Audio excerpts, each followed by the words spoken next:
Direto dos estúdios da Rádio Vila FM 98.7. Está entrando no ar o programa Reflexões Teológicas com Abílio Soares. Então hoje nós estamos no segundo episódio sobre a teologia da cruz. E é uma série que nós estamos trabalhando, estudando sobre o que é que representa a cruz para o cristão. Lembrando que no encontro passado, nós víamos a dimensão histórica. A cruz, ela existiu num dado histórico, que eu quero relembrar com vocês hoje.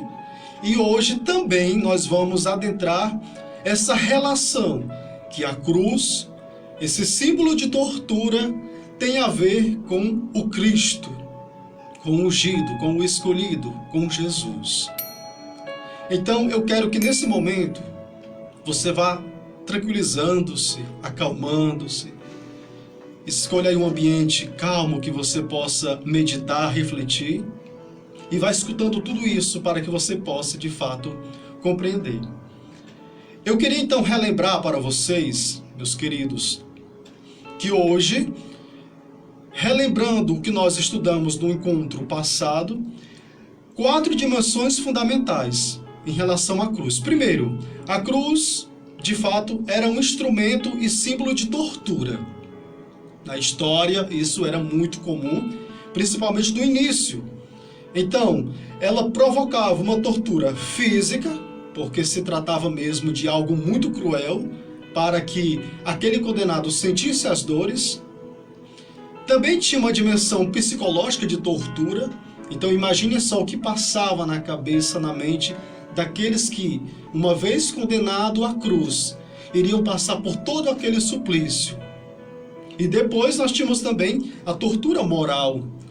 E eu falava no encontro passado que até mesmo a família do condenado não queria mais contato, não queria mais saber. Aquele nome daquele ente que estava ali, digamos assim, condenado, era esquecido, apagado da história, até mesmo, digamos assim, da árvore genealógica daquela família.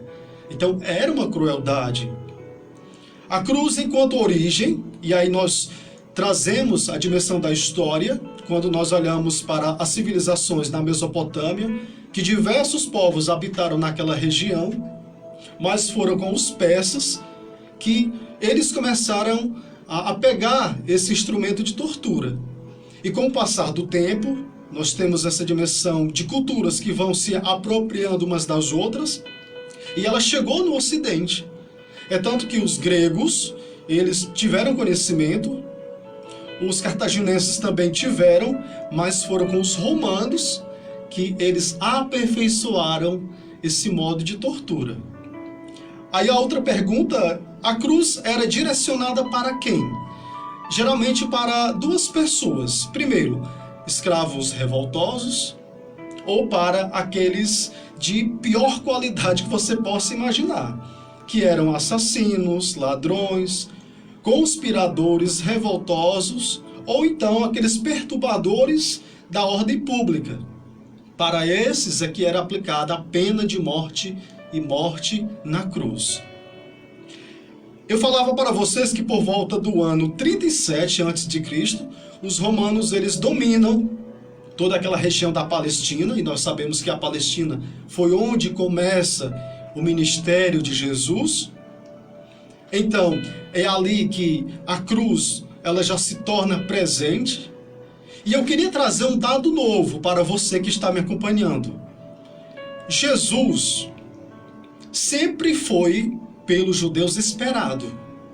Assim como já existia a cruz muito tempo, algumas pessoas que se auto-intitulavam como o Messias, o que é que significa então esse Messias? É ungido. Então tinha pessoas que no meio daquela região, às vezes se autodenominavam.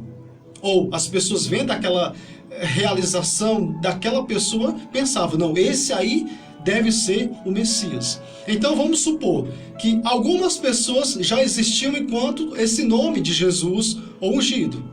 E aí, querendo ou não, vamos ver depois que isso provocou também certas revoltas. E aí o poder romano, ele tinha que estar atento a tudo isso. Será que era o Messias de fato? Ou será que era mais um revoltoso? Então tudo isso nós vamos tentar compreender hoje. Então, eu queria trazer para vocês essa dimensão da cruz, que já existia antes de Jesus, e que esse Messias também já estava no imaginário das pessoas, principalmente daqueles que cumpriam a lei, que estavam ali na observância, principalmente do judaísmo, que esperavam esse Messias. Portanto, esse Messias ele tinha uma finalidade fundamental. Que finalidade era essa? Combater e libertar todo o povo de Israel do domínio da época, que seria o domínio romano. Então é quase meio que uma dimensão religiosa, mas também política. E vamos entender hoje, nesse estudo, como é que se dá a proposta de Jesus. Esse que nós chamamos e conhecemos como Yeshua, Jesus, Deus que salva, o Messias ungido, ou no grego quando nós falamos Christos ungido, ou Emanuel, Deus conosco. Então tudo isso nós vamos compreender a partir de agora. Eu queria então mostrar que a outra dimensão também, quando nós observamos Jesus, tem uma realidade que aí é importante nós compreendermos esse sentido. Quando nós observamos, naquela época, o poder romano tinha um cuidado muito grande com 3 tipos de agitadores sociais. Ou seja, eles ficavam observando, as pessoas também ficavam ali atentos. E quais eram esses tipos de agitadores sociais? Primeiro, os bandidos.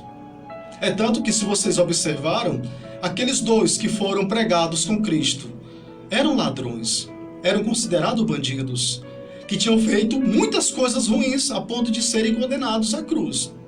Então, essas pessoas, esses ladrões ou bandidos, de fato, eles tinham, digamos assim, como pena a cruz, porque se tornava, querendo ou não, aqueles perturbadores da ordem pública. A outra qualidade, digamos assim, de agitadores sociais, eram os profetas. É tanto que apresentou-se muitos profetas naquela época, principalmente no período de Jesus, mas teve um, que esse, inclusive, muitas vezes foi até confundido com o Messias, que era primo de Jesus, e aí você já deve saber, isso mesmo, João Batista, que pregava um batismo de conversão. É tanto que ele vai dizer o seguinte: olha, eu não sou o Messias, eu não sou o Cristo, mas eu vim aplanar os caminhos, porque ele vai vir. E é tanto que nessa dimensão teológica, ele que realiza esse batismo em Jesus. Aí outra espécie era exatamente, digamos assim, de agitadores sociais, esse Messias. Que aí todo mundo procurava. Quem de fato vai ser o Messias? Quem será esse que vai vir para poder restaurar a ordem em Israel? Que vai colocar aqui um poder soberano, que vai dominar, para que não haja nenhum outro poder paralelo, mas apenas esse reinado aqui na terra? Aí nós vamos observar o sentido teológico, o sentido profundo de Jesus. Vejam só que interessante, porque muitos historiadores pegam apenas essa parte do Jesus histórico, mas enquanto fé que nós temos, enquanto cristãos, nós não podemos ficar somente nessa dimensão histórica, porque isso seria para nós um esvaziamento da nossa fé.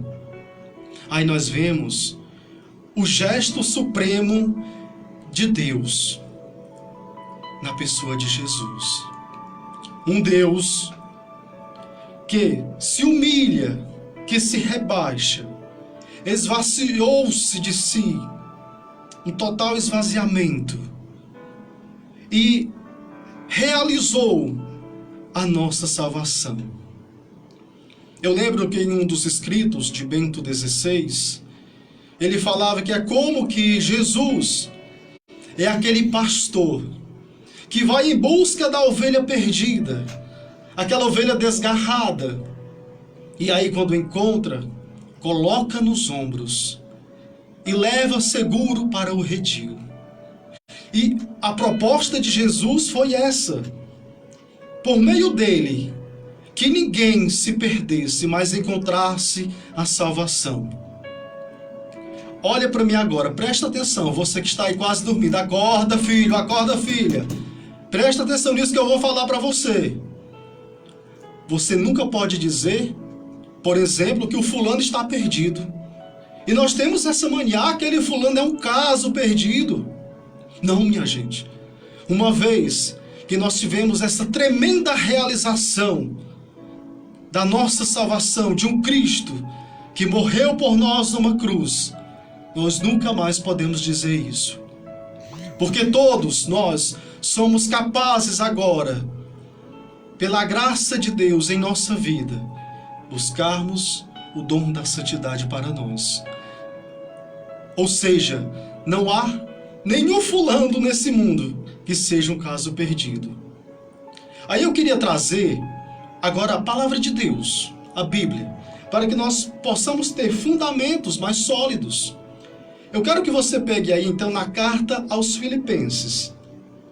Pega só aí, na carta aos Filipenses, nós vamos ver essa dimensão linda do que representa essa missão de Jesus para nós. Epístola aos Filipenses, capítulo 2, versículos do 6 até o 8. Pegue aí a tua Bíblia, se você tiver em mãos, ou então você anota, que aí depois você vai fazer esse estudo.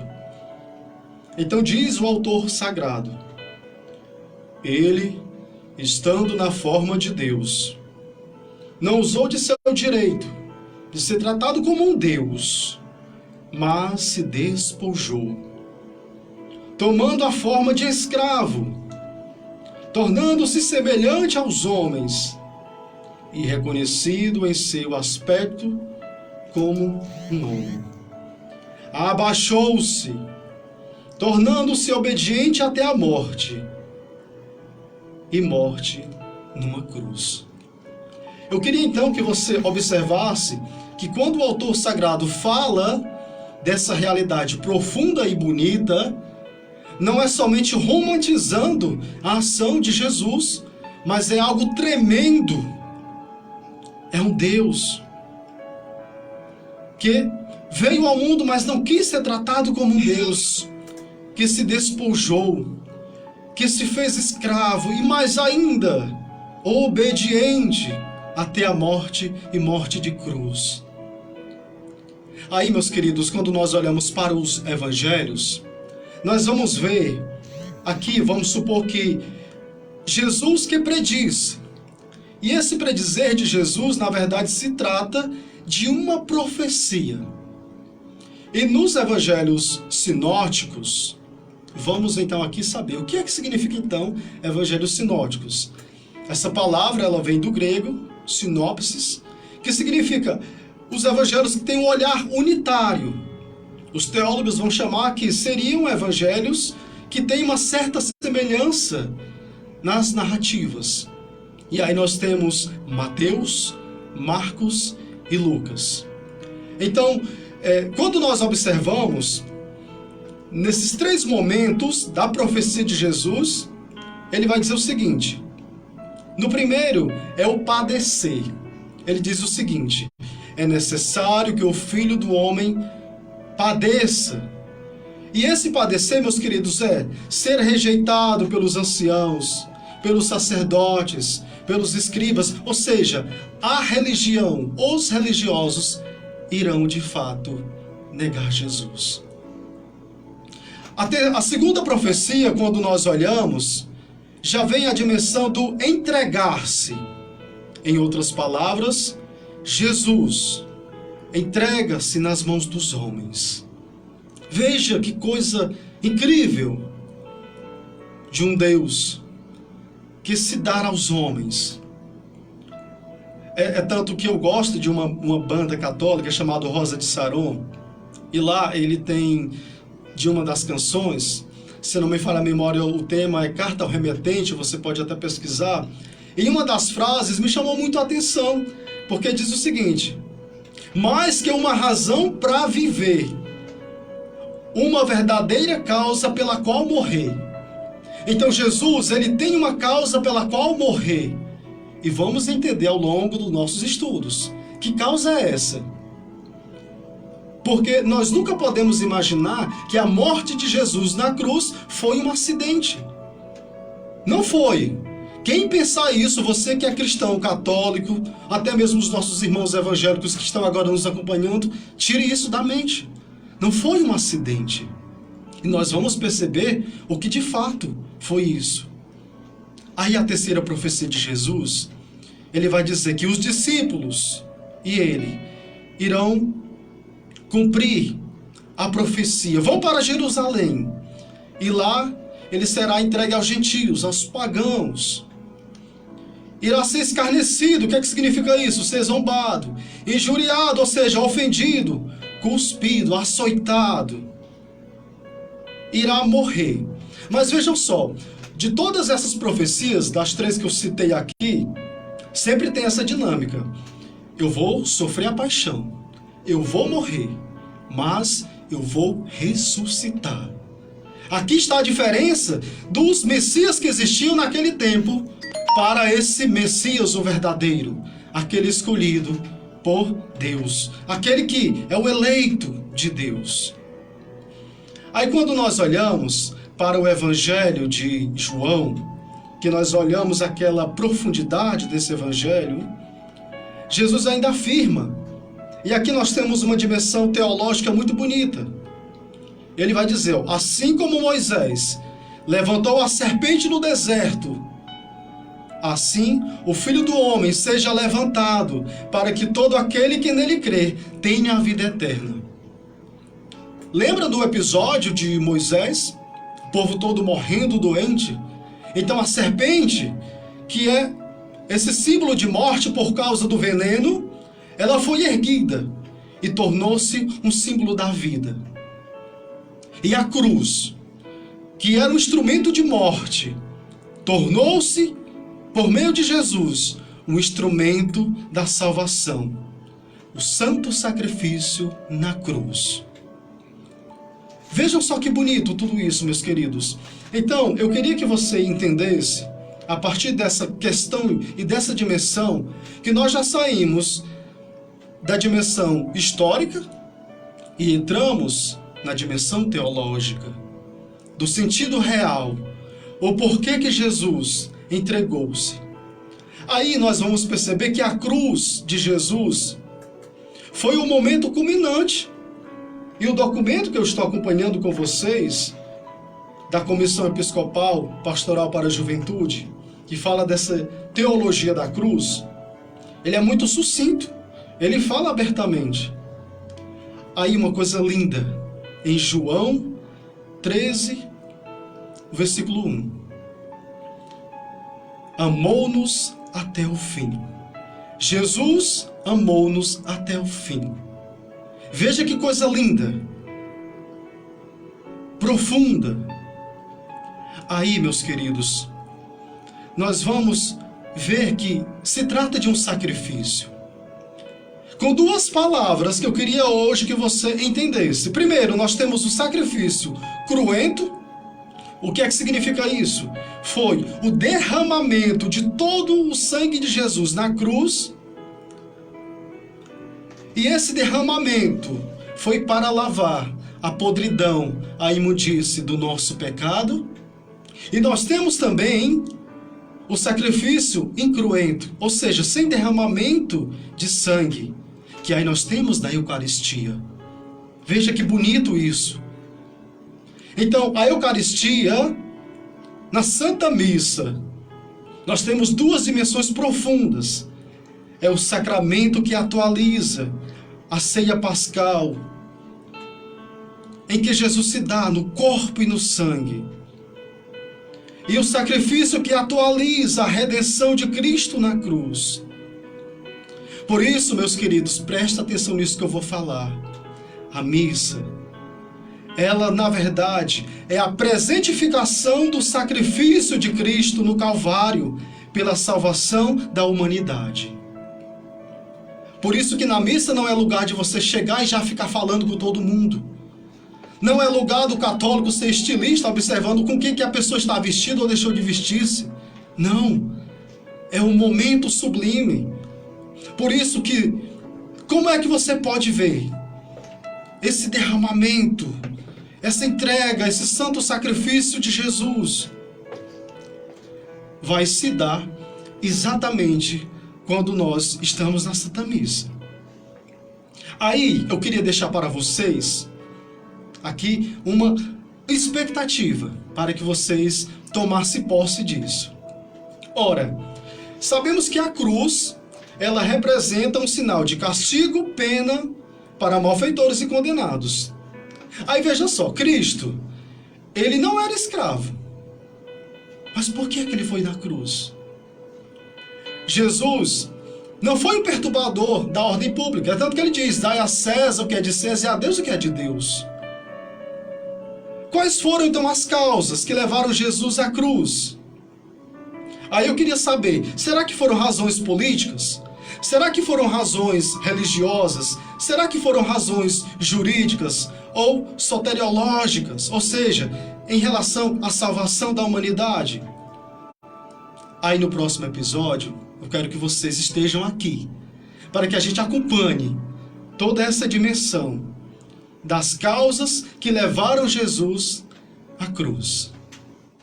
Você ouviu, direto dos estúdios da Rádio Vila FM 98.7, o programa Reflexões Teológicas com Abílio Soares.